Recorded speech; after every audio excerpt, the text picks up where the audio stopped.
अभिक्रिया को संतुलित करना सीख लिया। सबसे लास्ट चरण में हमें क्या लिखना था कि भाई जो अभिकारक और उत्पाद है वो किस अवस्था में उपस्थित है रासायनिक समीकरण के अंदर, यानी भौतिक अवस्था कैसी है उनकी। तो 4 तरह की अवस्थाएं होती हैं, सॉलिड, लिक्विड, गैस और एक्वस। तो देखो जो ठोस अवस्था होती है यानी जो सॉलिड अवस्था होती है, ये ठोस अवस्था है, उसका सिंबल क्या हो जाएगा एस।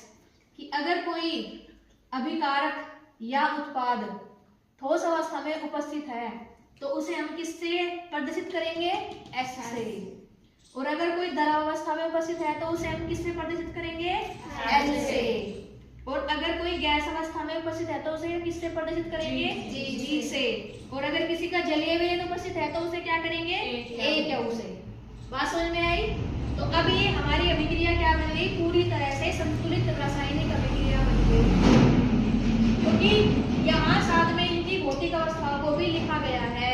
यहाँ लोहे को हमने किस अवस्था में लिया है, सॉलिड यानी ठोस अवस्था में लिया है। यहाँ जल को हमने किस अवस्था में लिया है, गैस अवस्था में लिया है। और जो हमारा उत्पाद बना है Sp3O4 वो भी किस अवस्था में बना है, ठोस अवस्था में बना है, इसलिए ऐसे लिख दिया यहाँ पर। और जो हाइड्रोजन गैस निकली है बाहर वो उसके आगे हमने क्या लिख दिया, जी। यानी जो हाइड्रोजन है वो एक गैस है, इसलिए वहां पर हमने उसको जी लिख दिया।